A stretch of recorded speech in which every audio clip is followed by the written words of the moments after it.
Assalamu alaikum wa rahmatullahi wa barakatuh. Today, inshallah, we're going to speak about idgham, which is merging. And this is akmal al-gunna.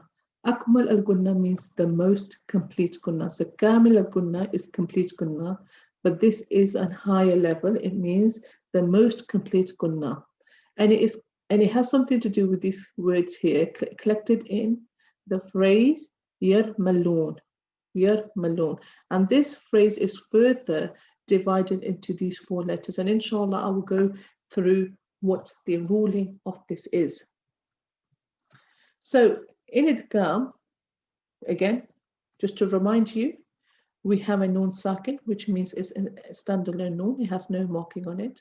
You then have your tanween, which is double vowling, your fattatain, which means double fatta, dhammatain, which is your double dhammas, and your kasratain, which is your double kasras. You have to have one of these, and then you will have one of these letters following these rules, these conditions, and then you will place or apply idgham on that, and that basically means merging. We will merge the nun or the tanween into one of these letters. When you are merging in the letters of yarmalun, you have again two types of merging. So you'll have one merging where you will apply gunna, and you will have one merging where you will not apply gunna. So this is why it is further divided into four separate letters. You will apply gunna in some of them, but you will not apply gunna in all of them. So you will not apply gunna in the ra, but you'll apply the ya. In these ones, you will apply gunna ya, nun, mim, wa, yanmu, yanmu. The only two letters you will not apply a gunna for is ra and la. And inshallah, let's have a look at them. So the meeting of non-vowel letters with the vowel letter, so that you're merging together. Basically, what that means is you have your nun sakin and you have your tanween. So nun sakin is not voweled, and these letters will be voweled. And then once you have these following your nun sakin or your tanween, you will apply an idgham. You will merge the letters. There is two types of merging, as I said. There's one merging that takes place with the gunna, and there's one merging that takes place without a gunna.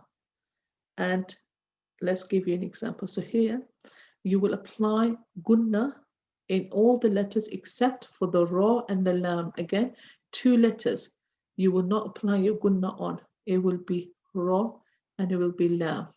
So we will say that you will apply gunna with the phrase of yanmu, and the letters of ra and lam you will make idgham, but it will be without gunna, bidun gunna.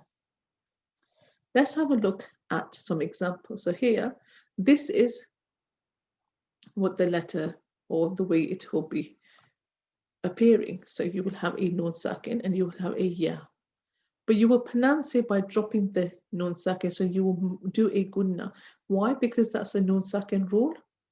And following it is a ya. So we'll directly take the meme and merge it into the ya. So we say may ya'mal. And we make gunna here. We pause here slightly. And you can hear the gunna because it is a ya. And remember, we said we will make a gunna in ya. Then you have the meme, because we're not making gunna on the ra. We have meme in the second example. So you have a nun here. Again, it is a nun that is sakin. It has no vowel on it. So we drop that nun and we will join the meme with the next meme. And again, it can come into two separate words, or it can come in one same word. So we're going to apply our idgham, and we're going to say mimma, mimma. If I'm stopping, I'll make shadda on the hamza. Mimma. Now here I'm making a gunna, but this one is shadda. Because it has shadda, the gunna will be slightly longer. Mimma. But here it's again shadda, so I'll say may'mal, so I'll prolong it a little bit more. If it's not got a shadda on it, then I will make the gunna but of a lesser degree.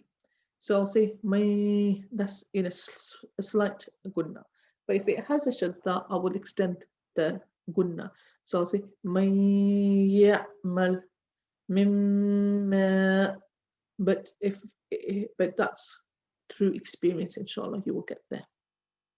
Here we say fi kitabim kitabim mubin fi kitabim mubin. Now here, please don't get confused with the ba and the letters of tanween. So here there is tanween, there's a double vowel on the actual ba. So we say kitabim mubin, we make gunna. But why are we not applying iqlab here? Because the ba is not the next letter. If the ba is not the next letter, you will see a small sign of meme over the top, and that means we have to change that ba with the meme. So whenever you see a ba, you will see a meme at the top, and it should always come after the tanween or the noon. But here, the actual ba, it has the tanween. It is now the condition here. So we don't focus on the letter, we focus on the double voweling. So it doesn't matter if this is a ba or if this is a throat letter, we don't worry about that. We only worry about what comes after. So we're worried about what's following that. So this ba has no effect here. So please don't get confused with the rules. This has nothing to do with this rule here. We're not interested in the letter, we are only interested in the double voweling, which is the double dhamma. Fi kitabim mubin, and we're going to apply our gunna, inshallah. So, just to reiterate that the noon sakin, which has nothing on it, and a double voweling, if it's followed by the letters of yer maloon, we are going to apply idgham, which means merging. We apply gunna on ya, mim, waw and noon, which is yamnu, and we do not apply gunna on the ra and lam. So if lam and ra come after the noon sakin or double voweling, the tanween, we will merge without applying a gunna. So we'll say, we'll join it like what can we say? So we'll say like join the noon and the lam, say nil or nar, we'll pronounce it. So we'll pronounce it. We won't say nil, nar. We won't put gunna. We say nil and nar. We'll apply the idgham without a gunna. So if after the noon sakin and tanween a idgham letter comes, which is a idgham, these are the idgham letters, the word is pronounced with a gunna by merging by being merged, except in the cases of lam and ra. These letters are merged also, but they do not have a gunna. So we merge them. Merge means joining. We join them, but we do not apply a gunna. So these letters, we join them with the noon sakin or the letters of the tanween. So let's look at some examples. So here you have an example of lam and ra. So here it is complete. Camel, okay, idgham bidun gunna. Idgham bidun gunna. Here you have idgham bil gunna, and here you have incomplete. So complete or incomplete. When the noun and tanween comes at the end of the word, okay, or it comes in the second one, it is not pronounced clearly, so you are making a applying a gunna. Here you will pronounce it clearly, inshallah. We have some examples here. So you have here noon, mim, lam, and ra, and here you have ya, waw.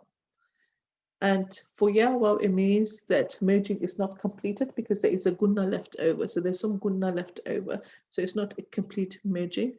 With these, it will be a complete merging. Okay, but there will be no gunna on the lam and the ra. Here, we'll go straight to here. Laha bim wetab. Laha bim wetab. So a slight gunna stays over. Here, you have qulubun yawma idhin. Qulubun yawma idhin wajifah. So we have qulubun yawma idhin wajifah. We are pronouncing our gunna. Here you will hear there is no gunna غشات الروضية غشات الروضية. I am merging but without gunna. And here you will have a gunna as well. Let's look at an example where the gunna will not apply. So here you will have فلن نزيدكم we make gunna فلن نزيدكم because there is a noon with a shadda, and this is أكمل الغنة فلن نزيد. So we don't say falan, we pronounce the noon here فلن نزيدكم. There is exception to the rule. Okay, so if noon sakin is followed by one of these letters of idgham in yanmanu, in one word, there is no idgham. So if it's in one word, you will not apply idgham. It is called, okay, idhar mitluk or mitl, and it means absolute clearing. There are only 4 words in the Quran, so these are the 4 words where you will not apply the idgham. There is one rule that you should understand, that in idgham, without gunna, in recitation of Hafs and Asim, which is what we learn, and most of the world is now learning Hafs Asim, I think with most of us through the Shatabiyah. In Surah Qayyimah, you have a qila man raq. Now, we should have a merging here. We should say man raq, but in this case, we don't. We stop. We pause a little. We say وَقِيلَ مَنْ رَاقَ. We pause. Okay, man raq.